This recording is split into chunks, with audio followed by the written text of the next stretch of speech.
ವೀಕ್ಷಕರ ನಮಸ್ಕಾರ. ಇವತ್ತಿನ ಎಲಿಮಿನೇಟರ್ನ ಎರಡನೇ ಪಂದ್ಯದಲ್ಲಿ RCB ಹಾಗೂ ರಾಜಸ್ಥಾನ್ ರಾಯಲ್ಸ್ ತಂಡವು ಮುಖಾಮುಖಿಯಾಗಿದ್ದವು. ವೀಕ್ಷಕರೇನು ಈ ಒಂದು ಪಂದ್ಯದ ವೇಳೆ ಡ್ರೆಸ್ಸಿಂಗ್ ರೂಮ್ನಲ್ಲಿ ಮ್ಯಾಕ್ಸ್ವೆಲ್ ಮೇಲೆ ಸಿಟ್ಟಿಗಿದ್ದ ವಿರಾಟ್ ಕೊಹ್ಲಿ. ವೀಕ್ಷಕರು ಇವತ್ತಿನ ಕ್ರೀಡಾ ಸುದ್ದಿಯನ್ನು ತಿಳಿಯೋದಕ್ಕಿಂತ ಮುಂಚಿತವಾಗಿ ಇವತ್ತಿನ ಪಂದ್ಯದಲ್ಲಿ RCB ತಂಡದ ಬ್ಯಾಟರ್ಸ್ಗಳ ಪ್ರದರ್ಶನ ಹೇಗಿತ್ತು ಎಂಬುದನ್ನು ದಯವಿಟ್ಟು ಕಮೆಂಟ್ ಬಾಕ್ಸಲ್ಲಿ ಕಮೆಂಟ್ ಮಾಡಿ ತಿಳಿಸಿ. ಮತ್ತು ವೀಕ್ಷಕರ ಎಲಿಮಿನೇಟರ್ನ ಎರಡನೇ ಪಂದ್ಯದಲ್ಲಿ ರಾಯಲ್ ಚಾಲೆಂಜರ್ಸ್ ಬೆಂಗಳೂರು ತಂಡ ಹಾಗೂ ರಾಜಸ್ಥಾನ್ ರಾಯಲ್ಸ್ ತಂಡವು ಮುಖಾಮುಖಿಯಾಗಿದ್ದವು. ಹೌದು ವೀಕ್ಷಕರೇ, RCB ತಂಡದ ಓಪನರ್ ಬ್ಯಾಟರ್ಸ್ಗಳಾಗಿದ್ದ ವಿರಾಟ್ ಕೊಹ್ಲಿ ಮತ್ತು ಫ್ಯಾಫ್ ಡು ಪ್ಲೆಸಿಸ್ ಅವರು ಬೇಗನೆ ಔಟ್ ಆಗಿ ಪೆವಿಲಿಯನ್ ಹಾದಿ ಹಿಡಿದರು. ಇನ್ನು ವೀಕ್ಷಕರ ನಂತರ ಬಂದ ಕ್ಯಾಮರಾನ್ ಗ್ರೀನ್ ಅವರು ಕೂಡ 21 ಎಸೆತಗಳಲ್ಲಿ 27 ರನ್ ಸಿಡಿಸುವ ಮೂಲಕ ರವಿಚಂದ್ರನ್ ಅಶ್ವಿನ್ ಅವರಿಗೆ ವಿಕೆಟ್ ಒಪ್ಪಿಸಿ ಪೆವಿಲಿಯನ್ ಹಾದಿ ಹಿಡಿದರು.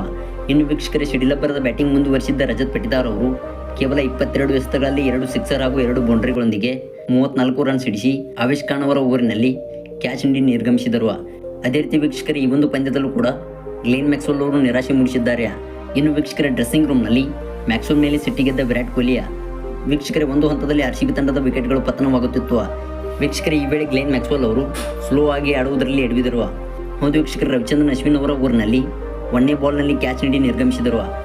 ವೀಕ್ಷಕರೇ, ಇದರಿಂದಾಗಿ ವಿರಾಟ್ ಕೊಹ್ಲಿ ಅವರು ಡ್ರೆಸ್ಸಿಂಗ್ ರೂಮ್ನಲ್ಲಿ ಮ್ಯಾಕ್ಸ್ವೆಲ್ ಮೇಲೆ ಸಿಟ್ಟಿಗೆದ್ದಿದ್ದಾರೆ.